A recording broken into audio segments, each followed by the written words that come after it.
ओम नमो भगवते वासुदेवाय।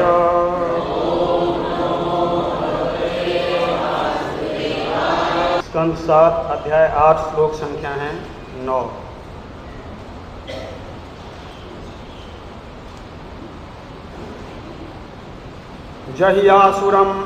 जहियासुरं भावमिमं त्वमात्मनः समं मनोधत्स्व न संति विद्वसः ऋते अजितात्मन उत्पते स्थितात् तद्धिनं तस्य महत्समर्हणम्।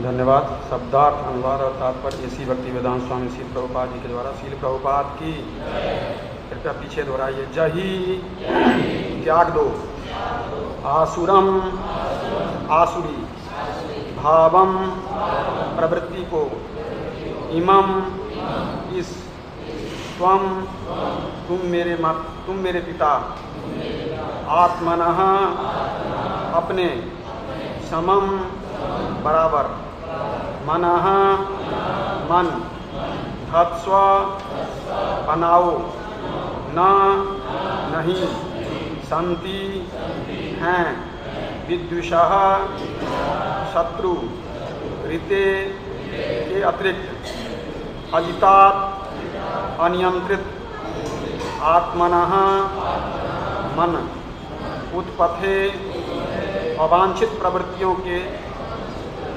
कुमार्ग पर, स्थित होकर, तत ही वह प्रवृत्ति ही निस्संदेह अनंतस्य असीम भगवान की महत सर्वश्रेष्ठ समर्हणम पूजा विधि। प्रहलाद महाराज ने कहा, हे पिता, आप अपनी आसुरी प्रवृत्ति त्याग दें। आप अपने हृदय में शत्रु मित्र में भेदभाव न लाएं।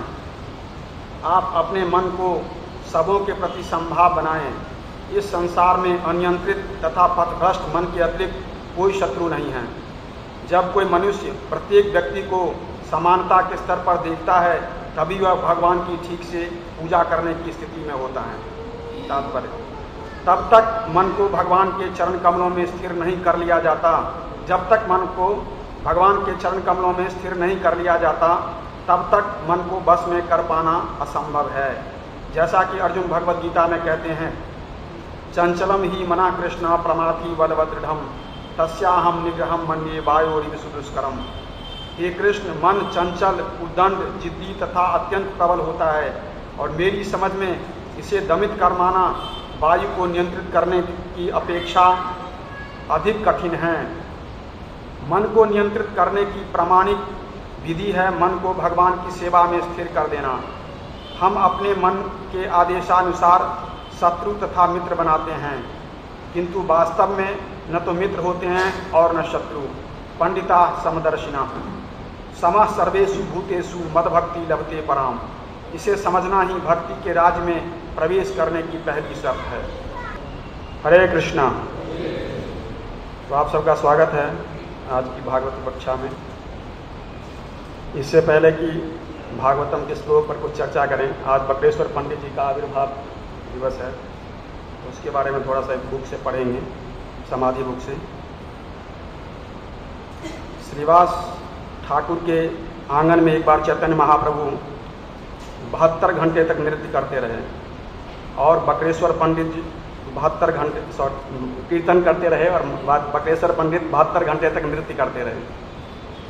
तो चैतन्य महाप्रभु ने कहा कि अगर मेरे पास सिर्फ एक पंख है, अगर तुम मेरे साथ रहोगे तो मेरे साथ दूसरा पंख होगा और मैं आकाश में उड़ सकता हूँ।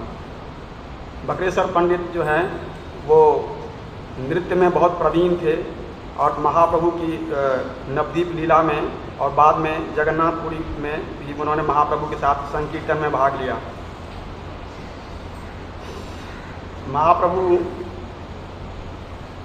जो हरिनाम को डिस्ट्रीब्यूट करने आए थे, उसमें जो है वो अपने खोल मृदंग और अपने मेलोडियस जो है उसमें गीत के साथ आए थे। तो बकरेश्वर पंडित उनके साथ एक नृत्य के रूप में उनके साथ आए थे कि वो भी साथ साथ में नृत्य करेंगे। बकरेश्वर पंडित जो है उन्होंने देवानंद पंडित जिन्होंने कि एक वैष्णव अपराध किया था श्रीवास ठाकुर के प्रति, उनको अपनी कृपा से जो है उनको उस अपराध से मुक्त करवाया और तभी महाप्रभु ने जो है देवानंद पंडित को एक्सेप्ट किया। और महाप्रभु बकरेश्वर पंडित के बारे में कहा करते थे कि जो कृष्ण जो हैं उनके हृदय में डांस करते हैं, इसीलिए बकरेश्वर पंडित के पैर कभी रुकते नहीं हैं और वो भी डांस करते रहते हैं हमेशा। और कुछ जो महाप्रभु के कुछ एसोसिएट थे जैसे कि परमानंद पुरी, स्वरूप दामोदर, गदाधर जगदानंद पंडित और शंकर, रघुनाथ दास ठाकुर, कि ये सब और बकरेश्वर पंडित, ये सब महाप्रभु के बहुत बिगिनिंग नवदीप से ही महाप्रभु के साथ रहते थे और जगन्नाथपुरी में भी महाप्रभु के साथ रहे जब तक महाप्रभु इस धराधाम पर उपस्थित थे। और उन्होंने जो है बकरेश्वर पंडित ने फेथफुली महाप्रभु को सर्व किया जब तक महाप्रभु जो है उस नीलाचल धाम में उपस्थित थे। और बकरेश्वर पंडित ने श्री राधाकांत विग्रह की स्थापना करी गंभीरा में, जो जगन्नाथपुरी में, जो कि गंभीरा के साथ में और काशी मिश्र के घर में ही था। और कवि कर्णपुर बताते हैं कि जो बकरेश्वर पंडित हैं वो अनिरुद्ध के चतुर्व्यूह में जो अनिरुद्ध हैं उनके इनकारनेशन हैं, अर्थात जो है उनके अवतार हैं। और बकरेश्वर पंडित के शिष्य थे गोपाल गुरु गोस्वामी, और जो कि और उनके फिर शिष्य थे ध्यानचंद, और जो कि बताते हैं कि जिनका बहुत ज़्यादा उड़ीसा में जिन्होंने बहुत ज़्यादा प्रचार किया और उनके ज़्यादातर डिसाइपल जो हैं उड़ीसा में देखने को मिलता है। और श्री कृष्ण लीला में जो है ये बकरेश्वर पंडित तुंग विद्या नाम की सखी है जो कि डांसर है, राधा रानी के और कृष्ण के लिए वो डांस करती हैं तुंग विद्या, वो उन्हीं के अवतार माने जाते हैं। और जो कि राधा रानी उनकी अष्टसखियों को वो सर्व करती हैं। बकरेश्वर पंडित जी की समाधि जो है वो 64 समाधि एरिया वृंदावन में। श्री बकरेश्वर पंडित जी की, बकरेश्वर पंडित आविर्भाव तिथि महामहोत्सव की। हरे कृष्णा। तो ये श्रीमद् भागवत का जो प्रसंग है, आप सबको जो प्रतिदिन आते हैं उनको शायद जानकारी होगी कि ये जो वार्तालाप हो रही है ये प्रहलाद और हिरण्याकशिपु के बीच में, अर्थात पिता और पुत्र के बीच में वार्तालाप चल रहा है। तो ये जो श्लोक हैं वो प्रहलाद महाराज अपने पिता को समझाते हुए कहते हैं। तो अजीब सा है कि 5 साल का छोटा बच्चा अपने पिता जो तीनों लोकों का स्वामी है उसको समझा रहा है। आप सोचिए जो तीनों लोकों का स्वामी होगा उसका जो अहंकार होगा कितना ऊंचा होगा। तीनों लोग अर्थात कोई भी देवता जो है वो हर देवता मतलब उनके दरबार में आते थे और उनको प्रणाम करके जाते थे, ऐसी स्थिति थी उनकी। और उस व्यक्ति के जो है उस घर में एक छोटा 5 साल का बेटा उसकी बात नहीं मानता, तो कितना उसके अंदर फ्रस्ट्रेशन होगा। बड़ी अजीब सी स्थिति थी। इतना सब कुछ ऐश्वर्य होने के बावजूद भी जो हिरण्याकशिपु प्रसन्न नहीं थे। क्यों प्रसन्न नहीं थे? इतना बड़ा ऐश्वर्य है। हम लोग ऐश्वर्य धन कमाते हैं या हम बहुत सारे ऐश्वर्य इकट्ठा करने का प्रयास करते हैं, उसका उद्देश्य क्या होता है कि इससे प्रसन्नता मिलेगी। जो भौतिक जीवन में जो लोग हैं वो इसीलिए तो ऐश्वर्य कमाते हैं कि बहुत पैसा आएगा, अच्छा घर होगा, अच्छी चीज़ें होंगी, अच्छी गाड़ियाँ होंगी तो बहुत जो है खुशी मिलेगी। और हिरण्याकशिपु के पास सब कुछ है, तीनों लोगों का। श्री राधा राधिका रमन जी की, श्री कृष्ण बलराम जी की, श्री गौर निताय जी की, श्री जगन्नाथ बलदेव सुभद्रा महारानी की। हिरण्याकशिपु के पास ये सब कुछ मौजूद है पहले से, और फिर भी वो व्यक्ति उसको एंजॉय नहीं कर रहा है, उसको भोग नहीं रहा है, वो परेशान है। किस लिए? एक छोटे से बच्चे के लिए, 5 साल का बच्चा, 5 साल का बच्चा तो दिल्ली गवर्नमेंट अब सरकार ने परमिट किया कि वो अब स्कूल जा सकता है, नहीं तो स्कूल भी नहीं जा सकता। अब अभी आप देखो 5 साल के बच्चे को स्कूल जाना भी अलाउ नहीं था। वो उस 5 साल के बच्चे से वो इतना चिढ़ा हुआ है और वो बच्चा जो है अपने पिता को उपदेश दे रहा है और क्या कह रहे हैं, हे पिता आप अपनी आसुरी प्रवृत्ति को त्याग दें, आप अपने हृदय में शत्रु मित्र में भेदभाव न लाएं, आप अपने मन को सबों के प्रति समभाव बनाएं, अर्थात सबके प्रति समभाव रहिए, शत्रु और मित्र किसी को मत समझिए। तो ये वही व्यक्ति समझ सकता है, शत्रु और मित्र नहीं समझेगा जिसने अपने मन को जीत लिया है, क्योंकि मन ही किसी को शत्रु समझता है और किसी को मित्र समझता है। शत्रु और मित्र जो है ये द्वंद्वात्मक स्थिति जो है ये माइंड की है। माइंड हमेशा द्वंद्व में रहता है, हर्ष सुख दुख, हानि लाभ, यश अपयश, मान अपमान, ये किसको फील होता है? कौन फील करता है ये सब? माइंड जो है वो उसको सबसे ज़्यादा तकलीफ होती है इन चीज़ों से, और वही इन चीज़ों को फील भी करता है। उसी किसी को शत्रु मानता है, किसी को मित्र मानता है। और तो वही प्रहलाद महाराज कह रहे हैं कि आप इस तरह से ना लाएं, क्योंकि अनियंत्रित पथभ्रष्ट मन के अतिरिक्त कोई शत्रु नहीं है। अब वो क्या कह रहे हैं कि अनियंत्रित और पथभ्रष्ट मन, वो मन जो रास्ते से भटक गया है, पथभ्रष्ट का मतलब जो रास्ते से भटक गया है, तो इनडायरेक्टली हिरण्यकशिपु को कह रहे हैं कि आपका मन रास्ते से भटक गया है, जो सही रास्ता है उससे, इसीलिए जो है वो आप शत्रु समझते हो, आपके अंदर संभाव नहीं है, आप किसी को मित्र समझते हो, किसी को अपना समझते हो, किसी को पराया समझते हो। तो कह रहे हैं ये भाव जो है वो आप हटा दीजिए, क्योंकि अगर ये ऐसा नहीं करेंगे से क्या है कि जब तक व्यक्ति समानता के स्तर पर नहीं देखता है वह भगवान की ठीक से पूजा भी नहीं कर सकता। तो ये स्थिति है कि जैसे विद्या विनय संपन्ने ब्राह्मणे गविहस्तनी सुनिश्चैव स्वपाके च पंडिता समदर्शिना, भगवद गीता में कहा गया कि पंडित या विद्वान या भक्त वो है जो सबको समभाव से देखता है। समभाव से देखना और सम व्यवहार नहीं होगा उसमें सम। कई बार हम तो समभाव का मतलब है कि सबके साथ समान व्यवहार करना, नहीं, व्यवहार में पर जो है वो भेद होगा, क्योंकि कोई हाथी है उसमें भी भगवान है, तो आप हाथी के साथ वही व्यवहार नहीं करेंगे जो एक व्यक्ति के साथ करेंगे। तो व्यवहार में भिन्नताएं होंगी, पर तब भी उसको भगवान का एक अंश समझना है। तो ये व्यवहार में भेद होगा, परंतु समझ में अंडरस्टैंडिंग में इसमें भेद नहीं होगा, वो भी भगवान का अंश है और दूसरा जीव भी भगवान का अंश है। और यही बात कह रहा है प्रभुपाद ने अपने परपट में भी, छोटा सा परपट है, प्रभुपाद ने यही लिखा है कि मन को कैसे नियंत्रित करना चाहिए। पूरे परपट में प्रभुपाद ने यही लिखा है, और 6वें अध्याय के 34वें श्लोक को कोट करते हुए लिखते हैं, ये मन की का कैरेक्टर बताते हैं कि मन किस तरह का होता है। चंचल, बलवान, जिद्दी और वायु के समान जो है वो तीव्र है। अर्थात ऐसे व्यक्ति को कैसे जो है वो नियंत्रण में किया जा सकता है। ये हालांकि अर्जुन जो है ये बात भगवान से कह रहे हैं कि मन का तो ऐसे ऐसा कैरेक्टर है, तो उसको हम कैसे अपने बस में कर पाएंगे, ऐसे मन कैसे बस में होगा। तो भगवान इसके अगले श्लोक में इसके नियंत्रित करने के उपाय भी बताते हैं। आप 6वें अध्याय का जब 34वां श्लोक में ये है, तो 6वें अध्याय के 35वें श्लोक में भगवान इसका उपाय भी बताते हैं कि हम इसको कैसे नियंत्रित कर सकते हैं। असंशयम महाबाहो मनो दुर्निग्रहम चलम अभ्यासेन तु कौन्तेय वैराग्येन च गृह्यते। भगवान दो उपाय बताते हैं, और पहले तो अर्जुन के बाद से अपनी सहमति प्रकट करते हैं कि आप जो कह रहे हो बिल्कुल ठीक है, बहुत मुश्किल है मन को नियंत्रित करना, परंतु कह रहे हैं कि दो उपाय हैं इसके, कंस्टेंट प्रैक्टिस और detachment, constant practice of devotional service. अगर हम भक्ति के नियमों का दृढ़ता से पालन करेंगे और कंटिन्यूसली इस दृढ़ता से पालन करते रहेंगे, और साथ में जो सांसारिक चीज़ें हैं उसके प्रति उपेक्षा का भाव रखेंगे, डिटैचमेंट रखेंगे, तो निश्चित रूप से जो है हम इस मन को जीत सकते हैं। तो ये भगवान दो उपाय बताते हैं। हालांकि हमारे सारे डिवोटीज मन कंट्रोल पर बहुत सारे सेमिनार दे चुके हैं, 4 डे 5-6 डेज, तो उनके लिए मन कंट्रोल के बारे में बताना, पर इसमें चूंकि सब्जेक्ट ही यही है और प्रभुपाद भी परपट में यही बता रहे हैं, तो थोड़ी सी और चर्चा करेंगे इसमें कि किस तरह से जो है वो मन को नियंत्रित किया जा सकता है, और दूसरे शास्त्रों में किस तरह से मन को नियंत्रित करने के उपाय बताए गए हैं।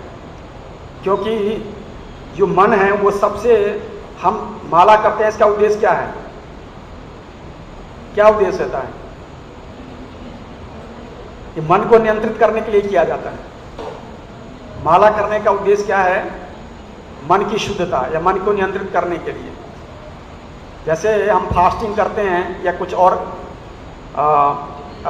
मनाते हैं, मतलब मान लीजिए, तो उसका उद्देश्य क्या होता है? शारीरिक तपस्या, अपने शरीर को शुद्ध करने के लिए। पर माला करते हैं हम अपने मन को शुद्ध करने के लिए। और शास्त्र को पढ़ते हैं या सुनते हैं किस लिए? बुद्धि को शुद्ध करने के लिए। तो सबके लिए अलग अलग प्रोसेस है। तो प्रभुपाद जी जो हैं वो इसमें केवल यही बात बता रहे हैं कि मन को कैसे नियंत्रित करना है, और बहुत सारे नियंत्रण करने के उपाय जो हैं दूसरे दूसरे शास्त्रों में भी इसकी चर्चा है। तो मैं प्रयास करूंगा थोड़ा सा आपको बताऊं कि दूसरे जैसे मनुस्मृति और धर्मशास्त्र, बहुत सारे जो धर्मशास्त्र हैं, कि ऐसा नहीं है कि भगवत गीता में मन के बारे में लिखा गया और मन के बारे में बताया गया है, और भी जो दूसरे शास्त्र हैं उसमें भी मन के बारे में बहुत कुछ लिखा गया है, और मन को कंट्रोल करने का जो है उपाय बताए गए हैं। क्योंकि मन को और वचन को एक करना ही साधना है, माइंड को और स्पीच को एक साथ मिलाना ही साधना है। अर्थात जो मन में आता है वही वचन में आना चाहिए। मनस्य कम वचस्य कम कर्मस्य कम महात्मनाम। मन, वचन और कर्म जिसका एक है वही महात्मा है। जिसके मन में जो चीज है, विचार चल रहा है, वही उसके वाणी में आ रहा है और वही उसके कर्म में दिखाई दे रहा है, तो इसका मतलब वो महात्मा है। मनस्य कम वचस्य कम कर्मस्य कम महात्मनाम। मनस अन्यत वचस अन्यत कर्मस अन्यत दुरात्मनाम। तो दुरात्मा का लक्षण क्या है? वो मन में कुछ और सोचता है, वो बोलता कुछ और है और काम कुछ और करता है। तो ये दुरात्मा के लक्षण बताएंगे। तो मन का मतलब है, और हमारी सारी साधना यही है कि मन के और वचन को एक करना है। कि हम जो हमारा थॉट प्रोसेस है वो अगर शुद्ध हो जाएगा तो हम वाणी से भी वही चीजें जो हैं वो प्रकट होंगी। तो ये मन की स्वच्छता के लिए जो है वो 4 तरह की सीढ़ियां बताई गई हैं शास्त्रों में। वैसे मन को नियंत्रित करने के लिए अलग अलग जगह पर बहुत सारी चीजें बताई गई हैं। बट 4 सीढ़ियां का मतलब है सत्य को स्वीकार करना, सत्य में जीना, अर्थात जो सच है उसको एक्सेप्ट कर लेना, उसी में जीना, सत्य को स्वीकार करना, संसार के प्रति उपेक्षा का भाव रखना। अगर कोई सीरियस डिवोटी है, साधक है, तो उसको ये सब निश्चित रूप से करना चाहिए। आचरण की पवित्रता, उसकी जो आचरण है वो पवित्र होना चाहिए। उसको हमेशा अपने उस पर ध्यान देना चाहिए कि मैं किस तरह के आचरण कर रहा हूं। क्योंकि अगर उसका आचरण पवित्र नहीं होगा तो वो सीधा सीधा जो है वो माइंड से उसका रिलेशन होता है। और है अपने पिछले पापों के लिए क्षमा पूर्वक भगवान से क्षमा के लिए प्रार्थना करना। बार बार भगवान से जो है हम क्षमा के लिए प्रार्थना करें तो मेरे पिछले पापों के लिए और पिछले कार्यों के लिए, पिछले एक्शन के लिए मुझे क्षमा कर दें। तो ये 4 कार्य जो है बड़े आसानी से किए जा सकते हैं। सत्य को स्वीकार करना, संसार के प्रति उपेक्षा का भाव रखना, आचरण की पवित्रता और पापों के लिए क्षमा प्रार्थना करना। तो बताया गया है कि इससे जो है हमारा मन धीरे धीरे जो है, अगर हम प्रतिदिन इस तरह से करते हैं तो हमारा मन जो है वो नियंत्रित हो जाता है। क्योंकि मन जो है वो सफ़ेद कपड़े की तरह है, आप इसको जिस रंग में डुबोएंगे ये उसी रंग का हो जाएगा। तो हम जिस तरह की संगति करते हैं, जिस तरह के लोगों के साथ उठते बैठते हैं, जिस तरह के लोगों के साथ बातचीत करते हैं, तो वो चीज़ें उस व्यक्ति की हमारे अंदर आ जाती हैं। हमें पता भी नहीं लगेगा, हमें लगता है कुछ नहीं होता, मैं तो उनके पास सिर्फ बैठता हूँ, बातें करता हूँ। तो धीरे धीरे क्या है कि वो चीज़ें, उस व्यक्ति का जो प्रभाव है आपके ऊपर पड़ने लगता है और आपकी बुद्धि जो है उसी रूप में, उसी दिशा में काम करने लगती है। एक नेगेटिव व्यक्ति जो है वो दूसरे व्यक्ति को भी नेगेटिव बना देता है। अगर आप बार बार उससे बात करेंगे तो आपके अंदर भी वही नकारात्मक भाव आएगा जो उस व्यक्ति के अंदर था। इसीलिए हमेशा कहा जाता है कि व्यक्ति को अपने भक्ति को बचाने के लिए जो है ऐसे लोगों से कम संबंध रखना चाहिए जिनका भक्ति से मतलब नहीं है, या व्यक्ति नकारात्मक है भक्ति के प्रति, या भक्तों के प्रति नकारात्मक है। क्योंकि आप देखेंगे जो MCD है वो सड़कों के ऊपर जब छोटे छोटे पौधे लगाती है तो उसको क्या करती है, लोहे का जाल लगा देती है। दिल्ली में देखा है कि नहीं आपने? हर क्यों लगाते हैं वो? उसको बचाने के लिए। पर बड़े पौधे जब ये बड़ा हो जाता है पेड़ तो उसको लगाते हैं कभी? तो जब पौधा छोटा होता है उसको बहुत सारे बचाने की आवश्यकता होती है, कहीं गाय से, बच्चों से, किसी भी तरह के नुकसान से, तभी वो लोहे का जाल लगा देते हैं। तो जब भक्ति हमारी प्रारंभिक अवस्था में होती है तो हमें सब कुछ से बच के रहना चाहिए। प्रभु जी इसके लिए भी मना करते हैं, उसके लिए भी मना करते हैं, उसके लिए भी मना करते हैं, क्योंकि आप अभी छोटे बच्चे हो भक्ति में, इसीलिए मना करते हैं। जब आप बड़े हो जाओगे तो आपको भी नहीं मना किया जाएगा, फिर आप खेलो। इस पेड़ के कई टहनियां भी काट दी जाएंगी तब भी कोई प्रॉब्लम नहीं है, तब भी ये पेड़ ऐसे ही रहेगा एज इट इज। पर जो छोटे पेड़ की जब टहनी कोई हाथ से भी तोड़ देगा तो वो खत्म हो जाएगा। इसलिए भक्ति को बचाने के लिए हमेशा भक्तों को हिदायत दी जाती है कि आपको इस तरह से भक्ति करनी है, इस तरह से भक्ति करनी है। और ये ऐसा नहीं कि भक्त अपनी मर्जी से करते हैं। ये रूप गोस्वामी और सनातन गोस्वामी ने अब उसमें ये उपाय बताया कि भक्ति को अपने भक्त कैसे बचाना है। नेक्टर ऑफ डिवोशन में और जो दूसरे सनातन गोस्वामी की बुक है उसमें दोनों में ये चीजें बताई गई हैं कि भक्ति को कैसे बचा के रखना है। तो ये बहुत जरूरी है इसमें करने के लिए। और प्रभुपाद लिखते हैं कि मन को कंट्रोल करने के लिए जो है हमेशा उसको भगवान की तरफ लेके जाना चाहिए, या आध्यात्मिक विचारों का अंकुश लगाना चाहिए उसके ऊपर। और आध्यात्मिक विचारों का अंकुश तभी लग पाएगा जब आपकी बुद्धि श्रेष्ठ होगी, जब आपकी बुद्धि स्ट्रांग होगी। क्योंकि मन इतना स्ट्रांग हुआ है कि वो बुद्धि की बात, हालांकि बुद्धि की स्थिति जो है वो मन से ऊंची है, पर फिर भी मन अपना चलाता है, बुद्धि की चलने नहीं देता।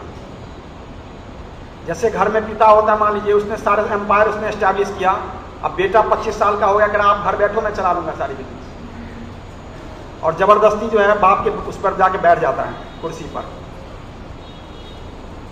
तो यही हालत मन की भी यही है कि मन जो है वो धीरे धीरे इतना स्ट्रांग हो चुका होता है, क्योंकि मन स्ट्रांग होता है बाहर के वातावरण से। हम जितने सेंस ग्रेटिफिकेशन करेंगे, चीज़ों को इकट्ठे करने का प्रयास करेंगे, तो हमारा मन जो है बहुत जो है स्ट्रांग होता चला जाएगा। जो है इंद्रिय विषय के प्रति, इंद्रियों के प्रति, और मतलब इंद्रिय सुख के प्रति जो है वो बहुत स्ट्रांग हो जाता है, पर फिर बाद में हम उसको रोक नहीं पाएंगे। तो प्रभुपाद लिखते हैं कि best way to control the mind is to ignore its demands, कि सबसे अच्छा तरीका है मन को नियंत्रित करने का कि आप इसकी जो आवश्यकता है, जिसकी जो डिमांड है उसको पूर्ति मत करो, नेगेट करो। बल्कि भक्ति सिद्धांत सरस्वती ठाकुर कहा करते थे कि रोज सुबह इसको 100 जूते मारो और रोज शाम को 100 झाड़ू मारो। 100 जूते मारना, 100 झाड़ू, आप कहोगे मैं मुंह पे मार दूं जूते, ऐसा नहीं है इसका मतलब। इसका मतलब यह है कि बार बार उसी चीजों को सुनना है, उसी चीजों को प्रैक्टिस करना है, उसी चीजों को दोहराना है, ताकि आपके माइंड में ये बात समझ में आ जाए। माइंड को वही बातें बार बार देने, मेरे को करना है, मेरे को कुछ करना है, करना है, करना है, तो उसको समझ में आ जाएगा कि ये अब छोड़ेगा नहीं। मान लीजिए आपको अगर मुझे साधना करनी है, सुबह करनी है, तो फिर आप थोड़े टाइम के बाद क्या है, माइंड एक्सेप्ट कर लेता है कि व्यक्ति मानेगा नहीं, तो फिर आपको कहेगा जल्दी साधना कर, जल्दी कर, जल्दी कर, जल्दी उठ, देर हो गई, आप समझ लो। फिर थोड़े टाइम के बाद ऐसे कहना शुरू कर देगा, मंगल आरती नहीं गया, क्लास में नहीं जा रहा, आप समझ लो, धीरे धीरे कहना शुरू कर देगा आपको। तो ये इसका स्वभाव है एक्चुअली में, कि हम धीरे धीरे जो है इसको कैसे आपको अपने उसमें लाना है। और एक सबसे इम्पोर्टेंट है कि जब भी हम मन को स्वतंत्र छोड़ेंगे, वो अपने अलग अलग तरह से संकल्प और विकल्प करने लगेगा, नाना तरह के संकल्प और विकल्प करता है।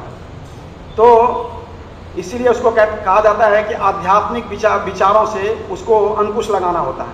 अंकुश, आप समझते हो अंकुश क्या होता है? हाथी को चलाने का एक छोटा सा लोहे का एक डंडा होता है, जिसमें एक कील जैसा ऐसे घुमा होता है, वो हाथी को उसी से चलाते हैं, उसी अंकुश से। अगर हाथी को ऐसे जहां बोलेंगे हाथी को चलाने के, वो वैसे चलता है वो, क्योंकि ऊपर जो महावत बैठा है उसके पास वो अंकुश होता है हाथी को चलाने के लिए, तो वो अंकुश होता है। तो ये कह रहा है कि उस मन को उसी तरह से नियंत्रित करने के लिए आपके पास आध्यात्मिक विचारों का अंकुश होना चाहिए, जिससे आप उस मन को नियंत्रित कर सको। तो और सबसे बड़ी बात है कि हमें हमेशा नॉलेज में रहना पड़ेगा। ये मेरे मन की डिमांड है, ये मेरे मन की डिमांड है, ये मेरा मन ऐसे मांगता है, मेरे मन में ये बातें उठ रही है, मैं अलग हूँ, मैं मन से अलग हूँ। इस नॉलेज में हमेशा रहना पड़ेगा, तभी हम जो है इस माइंड से अलग रह पाएंगे। और एक बहुत बड़ी इंपॉर्टेंट बात बता गई है उसके बारे में कि हमें माइंड के लिए जो जो तपस्याएं भगवान ने बताई हैं, या भागवत गीता में और दूसरे शास्त्रों में डिस्कस किया गया है, उसको हमें जो है वो दृढ़तापूर्वक करना चाहिए। तो मन की कौन कौन सी तपस्याएं बताई है शास्त्रों में, बताइए। भगवान ने 17वें अध्याय के 16वें श्लोक में मन की तपस्या बताई है। संतोष, सिंप्लिसिटी, सरलता, गंभीरता। गंभीरता का मतलब विचारों में गंभीरता। संतुष्टि का मतलब है हमारे पास जो कुछ भी आ रहा है, हम अपनी मेहनत करने से जितना सब कुछ हमें प्राप्त होता है उसको लेके हम संतुष्ट हो जाएं। हमें संतुष्ट हो जाना चाहिए कि मुझे भगवान ने जितना दिया है वो मेरे लिए, उसी में मुझे भगवान जो है गुजारा करना है और मेरा जीवन इतने में चल जाना चाहिए। नहीं तो हम कभी संतुष्ट रहेंगे नहीं। और ये प्रॉब्लम जो है वो भक्तों के समाज में बहुत आती है। भक्ति करते हैं, मान लीजिए बाहर रहते हैं लोग, बिजनेस करते हैं, इतने बड़े बड़े नौकरियां करते हैं, उनको लगता है कि और कितना कमा लें, और कितना कमा लें। इतना पैसा हो गया उनके पास कि उनकी पूरी जिंदगी और उनके बेटे की भी जिंदगी निकल जाएगी, तब भी उस व्यक्ति को संतुष्टि नहीं होती है कि मैं भक्ति कर लूँ ठीक से। उसको लगता है कि मैं क्यों छोड़ दूँ, मैं बड़े आराम से कमा रहा हूँ। और ना उन पैसे जो है वो उस लक्ष्मी को भगवान की या लक्ष्मीपति की सेवा में लगाता है। तो ये बहुत इंपॉर्टेंट है कि आपके पास अगर लक्ष्मी आ रही है और बड़े आसानी से आ रही है तो उसको भगवान की या भक्तों की सेवा में लगाएं। पैसा का सही उपयोग वही है। धन की 3 ही गतियां होती है, आपको मालूम है? धन की 3 गति है, दान, भोग या नाश। शास्त्र कहता है या तो उस धन का दान कर लीजिए या भोग कर लीजिए या नाश हो जाएगा। और ये एक शास्त्र में, कई शास्त्रों में लिखा हुआ। मैं कल भी एक बुक पढ़ रहा था तो उसमें जो है उस पुराण में भी इस तरह से लिखा हुआ था कि केवल 3 गति है जो धन की, या तो खूब दान कर लो या खूब भोग कर लो या नाश हो जाएगा। तीसरी गति है उसका कि नाश हो जाएगा, आपके पास रहेगा नहीं और कोई और ले जाएगा उसको। तो हमें भी समझ जाना चाहिए, कम से कम जो भक्ति के लिए उसमें है उनको तो समझ ही जाना चाहिए कि मुझे किस तरह से जो है इस पैसे का यूज करना है। और एक सबसे बड़ी बात है कि साधारण रहना, ये सबसे इंपॉर्टेंट है कि हमें साधारण बन के रहना। किसी के पास बहुत पैसे हैं और वो साधारण बन के रहेगा, ये संभव नहीं है। वो दिखावा करेगा ही करेगा। ये संसार दिखावे का है। इस कली युग में हर व्यक्ति दिखावा करता है। अगर उसकी औकात 500 रुपये के मोबाइल खरीदने का है तो 5000 का मोबाइल खरीदता है ताकि लोगों को पता चले कि मैं बहुत अमीर हूँ। उसकी औकात 1000 रुपये के कपड़े पहनने की है तो 10,000 रुपये का सूट पहनता है, क्योंकि दिखाता है लोगों को कि मुझे वो अपनी पहचान उन कपड़ों से करना चाहता है, अपनी पहचान उस मोबाइल से करवाना चाहता है, क्योंकि अंदर से खाली है, उसके अंदर कुछ नहीं है, अंदर संतुष्ट नहीं है व्यक्ति, अंदर वो डब्बा है बिल्कुल। तो किस लोगों को इंप्रेस करना चाहता है कपड़ों से, लोगों को इंप्रेस करना चाहता है अपने मोबाइल से, लोगों को इंप्रेस करना चाहता है अपने कपड़ों से, अपने गाड़ी से, अपने दूसरी चीजों से इंप्रेस करना चाहता है, क्योंकि अब अंदर में कुछ नहीं है। क्योंकि वो जो है आपको कोई ठीक से बात करना नहीं आता उसको, परंतु आप देखोगे उसके पास इतनी बड़ी बड़ी चीजें हैं, क्योंकि वो इन्हीं चीजों से लोगों को आकर्षित करना चाहता है। ये बीमारी इस भौतिक जगत में सबके पास है। कुछ लोगों को छोड़कर जिनको भक्ति समझ में आ गई है, इवन जो भी लोग कथा करते हैं या चीजें करते हैं या भक्ति करते हैं, उनमें दिखावा बहुत होता है। उनको ये नहीं समझ में आया कि दिखावा करने से जो है वो सबसे इंपॉर्टेंट है कि हम खुद ही अपनी आत्मा का हनन करते हैं, हम अपना खुद ही का नुकसान करते हैं। तो ये जो है ये भक्तों के अंदर भी ये बात चली जानी चाहिए बहुत से बड़े अर्थ में, क्या बोलते हैं, दृढ़तापूर्वक, कि मेरा इससे नुकसान होने वाला है। आप कई बार क्या होता है, भक्त सेटल हो जाते हैं अपनी भक्ति से, उसको जैसी भक्ति करता है उसको लगता है ठीक है, सब कुछ ठीक चल रहा है, भक्ति भी ठीक चल रही है, घर भी ठीक चल रहा है, वो भी ठीक चल रहा है, सब कुछ ठीक चल रहा है, मैंने जो, तो वो धीरे धीरे क्या होगा, उसका नुकसान होता है और एक दिन जो है वो बाहर चला जाता है। क्योंकि तीसरी लाइन नहीं है भक्ति में, या तो आप आगे जा रहे हो या नीचे जा रहे हो। न्यूट्रल पोजीशन नहीं होता भक्ति में कि मैं जैसा हूं वैसा मेंटेन कर लूंगा या मैं मेंटेन कर लूंगी, नहीं, न्यूट्रल पोजीशन है ही नहीं, एग्जिस्ट ही नहीं करता।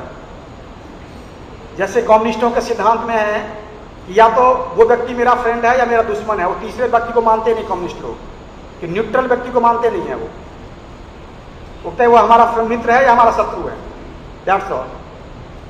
पर दो ही तरह के लोग मानते हैं। उसी तरह से भक्ति में भी ऐसे ही होता है, या आप आगे ऊपर जा रहे हो या नीचे जा रहे हो। ये संभव नहीं है कि मैं जैसा है वैसे ही चल रहा हूं, मैं इतने सालों से वैसे ही चल रहा हूं। नहीं, आप बहुत नीचे जा चुके हो। हमें लगता है कि हमने प्रगति कर लिया, इतने और पुराने हो गए तो और प्रगति होगी। नहीं प्रगति हुई। वो प्रगति जो है वो आप अगर किसी के अंडर में तो उस व्यक्ति को पता लग जाता है कि हम कितनी प्रगति कर रहे हैं। तो हमें इनको समझना चाहिए कि हम जो है वो भक्ति में कहीं इस तरह की चीजें तो नहीं कर रहे जो अपने माइंड, इससे क्या होता है माइंड और जिद्दी बन जाता है। आप जैसे इसके डिमांड को पूरी करते हो हमारा मन और जिद्दी होता चला जाता है और स्ट्रांग होता चला जाएगा। फिर इसको जैसे कि अर्जुन कह रहे हैं कि उसको जो कंट्रोल करना वायु को कंट्रोल करने के समान है, जो कि संभव नहीं है। एक दूसरे धर्मशास्त्र में मन को 3 तरह का बताया गया है। एक पहाड़ जैसा अडिग, जो कि भक्तों और संतों का माइंड होता है। अगर वो एडवांस डिवोटी है तो कि कुछ भी हो जाए, कैसी भी परिस्थितियां आ जाए, उसका माइंड अडिग नहीं होता। मतलब वो भक्ति को छोड़ना नहीं चाहता, चाहे जो भी परिस्थितियां आएंगी वो बना रहेगा। उसको खाने को मिल रहा है तब भी, नहीं मिल रहा है तब भी, कुछ भी कैसी भी परिस्थिति आ रही है जो है उसको बनेगा पहाड़ जैसा अडिग। मतलब कोई फर्क नहीं पड़ता पहाड़ को कैसा भी तूफान आ जाए। एक दूसरे तरह का माइंड बताया गया है पेड़ जैसा, कि ऐसा जो व्यक्ति होता है उसकी जो भक्ति होती है वो स्थिर होती है, बहुत सालों से टिका हुआ है, बट हवा की तरह जैसी झोंका आता है तेज तो हिलने लगता है बहुत, पता चला डालियां भी हिलती हैं। फिर तेज तेज झोंका, तो उसको भी कई बार घर में प्रॉब्लम आ जाएगी, भक्ति में प्रॉब्लम आ जाएगी, जहाँ रहता है वहाँ समस्याएं आ जाएगी, तो वो हिलने लगता है, मैं ठीक जगह पे हूँ कि नहीं हूँ, उसको खुद पे डाउट होने लगता है। तो एक इस तरह की कैटेगरी का भक्त होता है। और तीसरी कैटेगरी है वो बताया गया है वो तिनके के समान होता है। तिनके के समान, जहाँ हवा ले जाएगी वहाँ चला जाएगा। अर्थात जिसने कुछ बोल दिया, राम गंगा गए गंगादास, जमुना गए जमुनादास, वो जहाँ जिसने भी बोल दिया उसी की तरफ हो जाएगा। आप ठीक कह रहे हो, मंदिर में ऐसे ही होता है। फिर दूसरा व्यक्ति कुछ और बोल देगा, आप ठीक कह रहे थे, उसकी तरफ हो जाएगा। तो ये तीसरी कैटेगरी का भक्त होता है। मैं माइंड के हिसाब से बता रहा हूँ आपको। तो ऐसे परिस्थिति में हमें ध्यान देना चाहिए कि इसका मतलब यह है कि हमारा मन जो है वो हमेशा उद्विग्न रहता है, एजिटेटेड रहता है। जो व्यक्ति, जो भक्त जिसके अंदर में इंद्रिय तृप्ति की थोड़ी सी भी कामना है, वो चाहे भक्त भी है, उसका माइंड हमेशा उत्तेजित रहता है। उत्तेजित रहेगा, उसमें जो है वो रजो चंचलता ज्यादा होती है, रजोगुण बहुत ज्यादा होता है। इसका मतलब क्या है कि शास्त्र कहता है कि अभी वो व्यक्ति जो है वो भक्ति के उस द्वार तक पहुंचा नहीं है, अभी वो बाहर बाहर घूम रहा है, क्योंकि उसके माइंड में अभी बहुत एजिटेशन चल रहा है, बहुत उत्तेजना है। अभी छोटी सी बात को लेकर उत्तेजित हो जाता है, छोटी सी चीज़ें उसको प्रभावित करती हैं, किसी का छोटा सा बिहेवियर उसको उत्तेजित कर देता है, वो परेशान हो जाता है। हो सकता है ना बोले, हो सकता है रिएक्शन ना करे, पर खुद बहुत परेशान हो जाता है। पर फिर भी प्रयास ये करना चाहिए कि कम से कम नहीं बोलता है, तब भी उसकी स्थिति अच्छी है कि कम से कम अपने वाणी से उस चीज को नहीं निकालता। तो हम कैसे इसको ठीक कर सकते हैं? तो बताया जाता है कि शास्त्रों में कि भगवान का चिंतन करना ही मन का भजन है। कि हम भगवान के का स्मरण करें, भगवान का चिंतन करें, यही मन का भजन है। नाम का गुणगान करना वाणी का भजन है। हम जो है वाणी का चैंटिंग करते हैं, ये वाणी का भजन है। कि हम बार बार जो है जप करते हैं, इससे वाणी हम भी हमारी शुद्ध होती है। और शरीर का भजन क्या है? जीव की सेवा करना। जीव सेवा शरीर का भजन है, नाम का गुणगान वाणी का भजन है, और भगवान का चिंतन मन का भजन है। तो हमें ये देखना चाहिए कि हम इस तरह की चीजें हम कर पा रहा हूं कि नहीं कर पा रहा हूं। क्योंकि जब व्यक्ति जिसका माइंड एजिटेटेड होता है, उत्तेजित होता है, ऐसे जो व्यक्ति होते हैं उसके मन में 3 तरह की स्पृहा हमेशा होती है। और मन में, किसी के मन में भी होता है वैसे तो, एक नॉर्मल व्यक्ति की बात नहीं कर रहा मैं, डिवोटी की बात भी कर रहा हूं, कि उसका माइंड भी अगर एजिटेटेड है तो उसके अंदर ये 3 तरह की स्पृहा होती है, बहुत ज्यादा। तब उसे चेक करना चाहिए। वो 3 तरह की स्पृहा क्या है? भोगने की, बोलने की और देखने की। कहीं भी कैसे भी मौका मिलेगा भोग लेगा, मतलब कुछ भी, कोई वस्तु भी हो चाहे। और जैसे तो शास्त्र कहता है कि कोई चीज को भोगने से पहले ये सोच लेना चाहिए कि भगवान मुझे देख रहा है, मैं इसको अकेले भोग कर रहा हूँ या मैं ऐसे कर रहा हूँ या मैं छुप के कर रहा हूँ या मैं पीठ पीछे कर रहा हूँ, ये सब कोई दिख नहीं रहा, तो भगवान जरूर देख रहे हैं वहाँ। और भगवान के अलावा 12 लोग और देख रहे होते हैं, अर्थात 26 आंखें तब भी हमें घूर रही होती है कि हम क्या काम करते हैं। तो बहुत ध्यान देना चाहिए इन चीज़ों पर, क्योंकि चाहे कोई भी व्यक्ति काली रात में काली चट्टान पर चलते हुए काली चींटी के पदचाप को भी 26 लोग देख रहे होते हैं, ये चींटी क्या कर रही है। तो आप खुद सोच सकते हो कि हर व्यक्ति के ऊपर कितने लोग नजर रखते हैं, अर्थात 26 आंखें तब भी आपको घूर रही होती हैं। ये परमात्मा के अलावा 12 लोग हैं जो आपको घूर रहे होते हैं, ये व्यक्ति अभी क्या कर रहा है। तो भोगने से पहले या भोगते समय इस बात का ध्यान रखना चाहिए कि इतने लोग जो है, इतने लोग भगवान मुझे देख रहे हैं। और बोलने से पहले, कई बार भक्तों में बहुत बोलने की वो होती है, तो बोलने से पहले ये सोचना चाहिए कि क्या मैं सत्य की हत्या तो नहीं कर रहा, क्या मेरे बोलने से सच जो है, मैं सच को खत्म तो नहीं कर रहा हूं। तो कई बार जो व्यक्ति ज्यादा बोलता है वो झूठ बोलता है। सच जो है वो बहुत कम है संसार में, सत्य ज्यादा है ही नहीं। तो सत्यवादी लोगों के लिए बोलने के लिए ज्यादा कुछ है नहीं, तो बोले जो सत्य, तो हमें बोलने से पहले सोचना चाहिए कि मैं कहीं सच की हत्या तो नहीं कर रहा, कि मेरे से सच की हत्या तो नहीं हो रही है। कलयुग में सच बोलना भी बहुत बड़ी तपस्या है। कोई अपने जीवन भर सच भी बोल लेता है तो देवताओं के 10,000 वर्ष तक उस स्वर्ग में रह सकता है, केवल सच बोलने से। कोई तपस्या नहीं, कोई माला नहीं करनी है, कोई प्रणाम नहीं करना है भगवान को, कुछ भी नहीं करना है आपको। केवल सच बोलता है अगर व्यक्ति, तो देवताओं के 10,000 वर्ष तक वो भगवान उसमें देवलोक में रह सकता है, और उसके बाद भी उसको बहुत अच्छा जन्म प्राप्त होता है। तो कलयुग में सच बोलना ही अपने आप में एक बहुत बड़ी तपस्या है, बहुत टफ है एक्चुअली में। मोस्टली डिवोटी भी बहुत झूठ बोलते हैं, हर छोटी छोटी बात पे झूठ बोलते हैं। कहां जा रहे हो प्रभु जी? कहीं नहीं जा रहा हूं, अभी आपको 2 मिनट में फोन करता हूं, वो 2 घंटा भी नहीं बीत जाता है, वो 2 मिनट का क्या है। कितना बड़ा झूठ है ये। बस अभी आया 5 मिनट में, वो अभी 5 मिनट आता नहीं है कभी, ये झूठ है। यही झूठ हमें बड़े बड़े झूठ बोलने के लिए जो है वो काबिल बनाती है कि हम बड़े बड़े झूठ बोलें। फिर आप सब हम घर में भी देखते हैं, मम्मी कहां जा रहे हो? कहीं नहीं जा रही। आपको मालूम है आप कहीं जा रहे हो, लेकिन बच्चे को नहीं बताना चाहते। तो क्या ये धीरे, हम अपने यहाँ पर एक बार एक क्लास में जो है ये एक्सरसाइज करवाई थी 7 दिनों तक, कि हर व्यक्ति केवल सच बोलेगा, और उसके क्या परिणाम आएगा आप सोच नहीं सकते। इतना ट्रेमेंडस था कि लोग परेशान हो गए थे, सब हालत खराब हो गई थी सबकी। 7 दिन तक केवल सच बोलना है, और जब उनके हस्बैंड को या दूसरे लोगों को या वाइफ को पता लगा तो सब पूछे तेरे पास कितने पैसे हैं बता, क्या छुपा के रखा हुआ है। अब 1-2 माता जी कि प्रभु जी ऐसे ऐसे पूछते हैं। मैंने कहा बोलो 1 सप्ताह बाद बताऊंगी। अब आप कैसे कर सकते हो? आप बचने का उपाय भी बताना है उनको, वो बताना नहीं चाहती। और तीसरा है देखने की भी हमारे अंदर बहुत ज्यादा जो स्पृहा होती है। तो किसी चीज को, स्त्री को देखते हुए या पुरुष को देखते हुए इस बात का बहुत ध्यान रखें, कहीं मेरी साधुता नष्ट तो नहीं हो रही है इसको देखने से, कहीं मेरी साधुता दूषित तो नहीं हो रही है। अगर हम इस बात का बार बार ध्यान रखेंगे तो हम जो है हम दूसरे की तरफ नहीं देखेंगे। इन तीनों स्पृहा को अगर हम रोक पाएंगे, इसका सीधा संबंध मन से, क्योंकि ये सारे काम मन करता है। मन ये फीडिंग देगा आपको, चल देखते हैं क्या समस्या है, कोई नहीं देख रहा। हम कितने अच्छे भक्त हैं ये पता चलता है कि जब आसपास कोई व्यक्ति ना हो, जब आसपास कोई देखने वाला ना हो। फिजिकल रूप में देखने वाले तो हैं 13 लोग, 26 आंखें, बट उनके अलावा मुझे लगता है कि कोई फिजिकली कोई प्रेजेंट नहीं है, तब पता लगेगा हम किस तरह के भक्त हैं। ज्यादातर क्या है, समस्याएं अब बढ़ती जा रही हैं कि हमारे यहाँ भी, मैं कुछ ड्यू रिस्पेक्ट कि हमारे यहाँ भी जो ऐसे नकली भक्तों की संख्या बढ़ती जा रही है, जो ऊपर से तो भक्त हैं और उनके जो चीज आचरण में, चरित्र में जो है वो भक्ति नहीं है, जिनका आचरण ठीक नहीं है।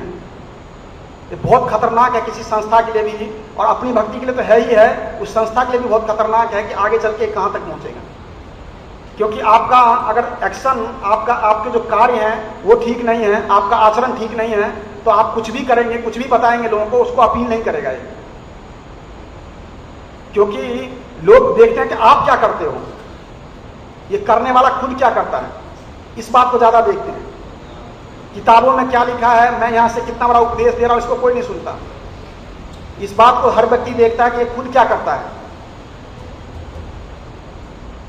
तो हमें इस चीज को अगर हम नॉलेज में रखेंगे तो धीरे धीरे हम इन चीजों से जो है वो उसको ठीक कर सकते हैं। हालांकि टाइम ऑलमोस्ट हो गया है, पर फिर भी कई बार जो है मन के दोष, मन की चंचलता, विषयों में आसक्ति आदि कम नहीं हो रहा हो, हमें लग रहा कि मेरी मन की चंचलता कम नहीं हो रही है, मेरे मन का दोष कम नहीं हो रहा, विषयों में आसक्ति कम नहीं हो रही है, तो निराश नहीं होना चाहिए, भजन को और दृढ़तापूर्वक करना चाहिए, क्योंकि ये भजन ऐसा है कि एक दिन आपको इस चीज से मुक्ति दिला देगा। तो हमें पूरा विश्वास रखना चाहिए कि भगवान जो है मुझे इस चीज से मुक्ति दिला देंगे।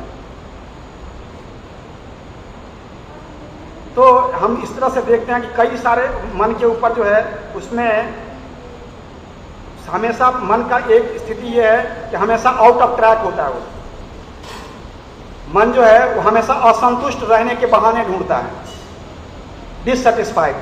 ये मन का एक लक्षण है। तो आप कैसे ही परिस्थिति में हो, कितने अच्छी जगह पर हो, आपको वो ढूंढता रहेगा कि किस चीज से मैं असंतुष्ट हो जाऊं। वो ढूंढता रहता है कि मैं असंतुष्ट होना है मुझे। तो हमें इन चीजों से सावधान रहना चाहिए और बचना चाहिए। एक जगह पर और बताया गया है कि भक्तों को जो है वो मुर्दा मन वाला नहीं होना चाहिए। मुर्दा मन का मतलब है नास्तिकों का मन, जो भगवान को मानता ही नहीं। केवल हम आते हैं, ठीक है, भक्त लोग कह रहे हैं तो भगवान को मानते हैं, प्रणाम भी कर लेते हैं, पर हम अंदर से मानते नहीं सचमुच कि ऐसा होता होगा। इसको बोलते हैं मुर्दा मन। एक होता है रोगी मन। रोगी मन क्या करता है, हमेशा अगर स्त्री है तो पुरुष को, और पुरुष है तो स्त्री को, हमेशा वो इसी यही देखता रहता है। लोगों में जो है वो दोष को ढूंढता है, ये भी तो गलती करता है, ये भी तो गलती करता है, इसमें भी तो चीजें हैं। इसको बोलते हैं जो है वो रोगी मन है।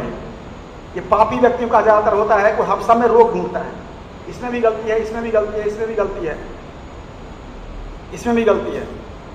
तो हमें रोगी मन वाला व्यक्ति नहीं होना चाहिए। एक होता है अचेत मन। अचेत मन का मतलब है उसको केवल अपने खाने से मतलब है, तो अपनी फैसिलिटी से मतलब है, बाकी कुछ नहीं मतलब नहीं है। क्या हो रहा है नहीं हो रहा है डजंट मैटर, मतलब अवेयर नहीं है स्थिति से कि मैं क्या कर रहा हूं, क्या कर रहा हूं। तो और दूसरा मन, एक मन बोलते हैं उल्टा मन, जो उल्टी काम करता है हमेशा। आप बताओगे कुछ, वो करेगा कुछ। वैसे उल्टा मन शास्त्रों में बताया गया है जो ब्याज खाता है, मतलब हम जो है वो गरीब लोगों को या मजबूर लोगों को पैसे देकर उसका ब्याज जो आता है वो उसको उसी से अपना जीवन चलाता है, तो उसको बोलते हैं उल्टा मन वाला व्यक्ति। या उसको जो है वो अभी के संदर्भ में लिया जाता है कि जो है वो भक्ति से उल्टा काम करेगा, जो भक्ति के लिए अनुकूल है उसको छोड़ करके वो प्रतिकूल कामों को करता है, तो इसको बोलते हैं उल्टा मन वाला। और हम देखते हैं कई बार जो है वो फिर उसमें ब्रह्मचारियों के लिए माइंड कंट्रोल का भागवतम में, श्रीमद् भगवत गीता में बताया गया है 4.26 के परपट में प्रभुपाद लिखते हैं कि ब्रह्मचारियों का अपना माइंड कैसे कंट्रोल करना चाहिए। पूरा परपट इसी के ऊपर लिखा है प्रभुपाद ने, 4.26। तो इस तरह से हम जैसे इसमें, और एक तो है कि मानसिक पाप से बचना चाहिए। मानसिक पाप क्या है, तभी ये मन हमारा शुद्ध होगा। मानसिक पाप क्या है, दूसरे के धन की इच्छा करना, कि दूसरा व्यक्ति मुझे अपना का धन दे दे, या मैं उसका पैसे किसी तरह से मार लूं, या किसी ऐसा जुगाड़ बना दूं कि मेरे को पैसे दे दे, मैं ऐसे कर लूं। तो ये होता है दूसरे के धन प्राप्त करने की लिप्सा। तो ये मानसिक पाप है। दूसरों को अनिष्ट करने की इच्छा, अर्थात दूसरों को नुकसान पहुंचाने की इच्छा किसी न किसी रूप में। और तीसरा है सत्य, अहिंसा, दया, दान में अश्रद्धा दिखाना। ये तीन जो है मानसिक पाप कहे गए हैं। दूसरों के धन की इच्छा करना, दूसरों को अनिष्ट करने की इच्छा करना, सत्य, अहिंसा, दया और दान में अश्रद्धा दिखाना। अर्थात उसकी इन चीज़ों में श्रद्धा नहीं है, न सत्य बोलने में, न हिंसा में, न दया में, न दान में। कई बार सांसारिक लोगों को आप कोई दान करने के लिए भी बोले तो उसको लगता है, बहुत चिढ़ता है वो भक्तों से भी, जब देखो तब मांगने आ जाते हो, बस कृपा करने आ रहे हैं वो, बोलते उसको कृपा नहीं समझता और चिढ़ता है फिर भक्तों से। मैं शॉर्ट में बताऊंगा, 2 मिनट और लूंगा। प्रभुपाद जी ने जो है कुछ उपाय बताए हैं कि हम मन को और कैसे निग्रह कर सकते हैं, कि एक हमें मन को है सेंस ग्रेटिफिकेशन से दूर रखने का प्रयास करना चाहिए। जहाँ भी हमें लगे कि इंद्रिय तृप्ति के हो सकते हैं होगा तो वहाँ अपने आप को वहाँ से दूर रखने का प्रयास करें या जानबूझ के वहाँ न जाएं, पहला। दूसरा है ग्रेविटी इन थॉट्स, विचारों में बहुत गंभीरता रखें, हम अपनी गंभीरता से भक्ति करने का प्रयास करें। गंभीरता का मतलब ये नहीं है कि मुंह लटका के खड़े हो जाना। कई बार लोग गंभीरता से, मैं किसी से नहीं बोलूँगा, ये गंभीरता नहीं है। गंभीरता का मतलब ये है कि आप अंदर से बहुत हमेशा जो है वो बिल्कुल गंभीर हो कि मुझे क्या करना है। बाहर से आप कैसे भी कर रहे हो, दिखा रहे हो, अलग बात है, पर हमें अंदर से बहुत गंभीर होना चाहिए, मुझे क्या क्या करना है। फिर तीसरा है divert the mind to the Vedic literature, हमेशा माइंड को वैदिक लिटरेचर, पुराणों की और उसके जो है पुराणों की और वैदिक साहित्य को पढ़ने का प्रयास करना चाहिए, या पुराणों की कहानियां पढ़ने का प्रयास करना चाहिए, जिससे धीरे धीरे हमारा मन जो है वो शुद्ध होता है। कई बार जो है हम फिलॉसफी को पढ़ नहीं पाते या उसमें हमें समस्याएं आती है, हमें बोरिंग लगता है, तो हम पुराणों की कहानियां पढ़ सकते हैं, उससे भी हमारा मन शुद्ध होता है। चौथा है कि हमें दूसरों के बारे में भी कभी सोचना चाहिए कि उसका कल्याण किससे होगा, या इन लोगों का कल्याण कैसे होगा, इन दूसरे लोगों का कल्याण किससे होगा। इससे भी हमारा मन जो है वो पवित्र होता है। फिर दोगलापन से दूर रहने का प्रयास करना चाहिए। नेक्स्ट है कि हम दोगलापन जो है वो उससे दूर रहने का प्रयास करें, हम जो अंदर हैं वही बाहर दिखने चाहिए।